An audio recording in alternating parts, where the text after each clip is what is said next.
और पहुंचना था। बीच में यह हुआ कि आधे घंटे के लिए आप अहमदनगर मुकुंद नगर होते हुए जाएंगे। आने में थोड़ी देरी हुई, उसके लिए माफी चाहता हूं। नया पाने की चाहत में पुराना छूट जाता है, नया पाने की चाहत में पुराना छूट जाता है। तुझे अपनाऊं तो मुझसे जमाना रूठ जाता है। मोहब्बत पढ़ने लिखने में बहुत आसान है, लेकिन मोहब्बत को निभाने में पसीना छूट जाता है। आप उसी मोहब्बत की बुनियाद पर यहां धूप में भी बैठे हुए हैं। इधर बड़ी तादाद में माएं बहनें बैठी हैं और आने वाली 15 तारीख को आपको एक अहम फैसला करना है।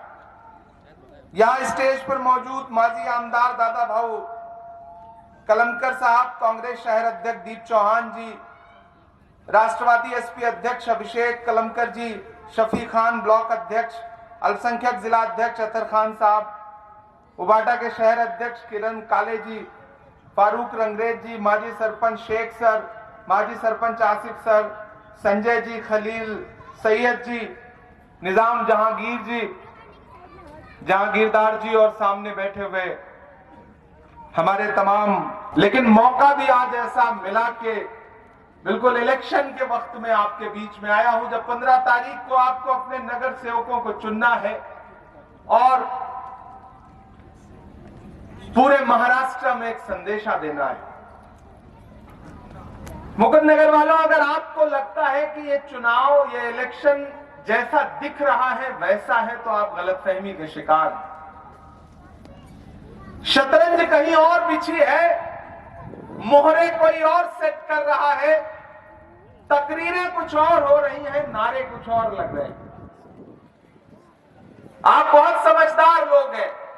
मैं अकोला से लेकर के, नांदेड़ से लेकर के अहमदनगर पहुंचा हूं, फिर शोलापुर जाऊंगा, फिर मुंबई जाऊंगा, फिर अमरावती जाऊंगा, फिर नागपुर जाऊंगा। मैं भी इस खेल को पूरे महाराष्ट्र में देख रहा हूं, और सिर्फ महाराष्ट्र ही में नहीं देख रहा हूं, बिहार में भी देख के आया हूं, लड़ के आया हूं। जो आज आप झेल रहे हैं, इसको मैं कई सालों से झेल रहा हूं।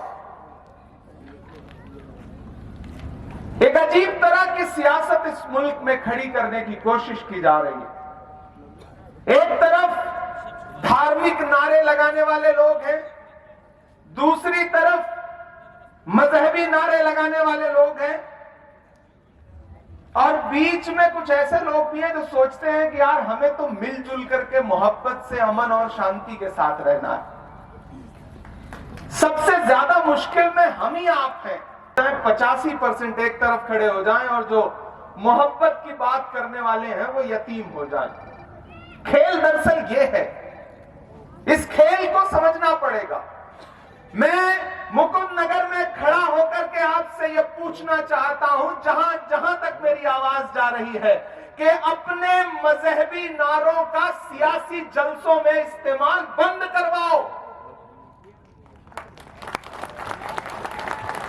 अगर किसी सियासी जलसे में खड़े होकर के कोई रहनुमा यह नारा लगा रहा है कि तेरा मेरा रिश्ता क्या है, तो यह समझ लो कि वो उस तरफ के जो 85% लोग हैं उनको अपने आप एकजुट करने की साजिश कर रहा है। यह बड़ी कड़वी बात है, लेकिन इस बात को आपको समझना पड़ेगा। बहुत आराम से यही खेल तो खेला जा रहा है, और नारा क्या दिया जा रहा है कि हमें कयादत खड़ी करनी है। अरे भाई, नसीम शेख बैठी है ना यहां पर, हमारी आपा, इनका जलवा हम दिल्ली तक सुनते रहते हैं।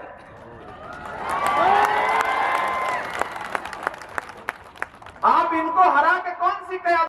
पतंग तो हैदराबाद की है, लेकिन मांझा उन्हीं का है। और अगर उनको यह लगता है कि चाइनीज मांझा लगा करके आप हाथ काट लोगे, तो फिर आप गलतफहमी के शिकार हो। यह मोहब्बत का हाथ है, यह मोहब्बत का हाथ है। इसे नफरत से काटा नहीं जा सकता है। अगर इतनी बड़ी तादाद में हमारी माएं बहनें यहां बैठी हैं, हमारे नौजवान इस तपती दोपहरी में बैठे हैं, तो इसका मतलब यह है कि लोग नफरत का शोर भले ज्यादा सुनाई पड़ रहा हो, लेकिन मोहब्बत के साथ खड़े हैं। और मुझे पूरा भरोसा है कि आने वाले दिनों में आप लोग 15 तारीख को घर से बाहर निकलेंगे और तमाम तकरीरें, तमाम पैसा, तमाम फंडिंग, तमाम साजिशें एक किनारे रखेंगे। और ये जो हमारे चारों नगर सेवक के उम्मीदवार हैं, मैं उन्हें आगे बुलाऊंगा। आपा इधर आइए। आप हमारे शम्स समीउल्लाह साहब खान करता हूं। पहली चीज तो यह कि पहली बार आया हूं, देर से आया हूं, माफी चाहता हूं। मुझे बहुत पहले आ जाना चाहिए था इस शहर में। यह बड़ा मोहब्बतों का शहर है, बड़ा तारीखी शहर है। इस शहर की तारीख को हम दिल्ली में बैठ के पढ़ते रहे हैं। मुझे पहले आ जाना चाहिए था। देर से आया हूं, लेकिन एक वादा जरूर करता हूं कि 15 तारीख को हाथ के पंजे के सामने वाला बटन दबाइए और हमारे इन सब कॉर्पोरेटर को जिताइए। 16 को रिजल्ट आएगा इंशाअल्लाह। उसके बाद फिर आपके शहर में आपका शुक्रिया अदा करने के लिए आऊंगा, ये आपसे वादा करता हूं। और सिर्फ वादा नहीं कर रहा हूं, मैं सिर्फ तकरीरें नहीं सुना रहा हूं, सिर्फ शायरी नहीं सुना रहा हूं। आपकी दुआओं ने मुझे आपका खासदार बनाया है, तो मेरे कलम में ताकत भी है। खुदा ने मुझे निधि भी दी हुई है। तो आप इन चारों कॉर्पोरेटर को जिता करके आगे पहुंचाने का काम करिए।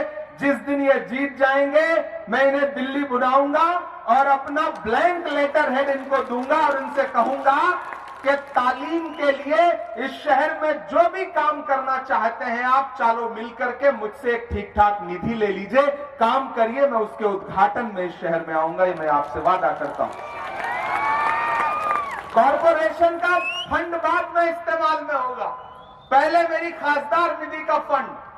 और जरूरत पड़ेगी तो हमारे जो बाकी खासदार हैं राज्यसभा के, लोकसभा के, हंडोरे साहब हैं, उनसे भी फंड लेकर के छीन के आपके लिए लेके आऊंगा। अभी रजनी पाटिल हमारी ताई हैं, उनसे भी लेकर के आऊंगा। और आपके लोकसभा के खासदार तो हैं ही, तो जिन्हें ये लगता है कि ये यतीम है, उन्हें ये बता दीजिए कि नहीं, ये यतीम नहीं है। इनके बाईं तरफ लोकसभा का खासदार खड़ा है और दाईं तरफ राज्यसभा का खासदार खड़ा है। तुम्हारी हुकूमत तुमको मुबारक, हमारी मोहब्बत हमको मुबारक। किसी खेल में मत आइएगा, किसी साजिश का हिस्सा मत बनिएगा। बस ये जान लीजिएगा कि पतंग दिख भले रही हो, उड़ा आपका आमदार रहा है। एक भी बटन दबाया तो फायदा किसको होना है, ये आपको पता है। जैसे पोलियो वाले प्रचार में आता था ना कि एक भी बच्चा छूटा सुरक्षा चक्र टूटा, बिल्कुल उसी तरह का मामला है। इसलिए आमदार साहब को 15 तारीख को बता दो कि आमदार साहब, हमें पता है आप खिलाड़ी हो, लेकिन हमें यह भी पता है कि आप हमारे लिए अपने दिल में क्या क्या ख्यालात रखते हो।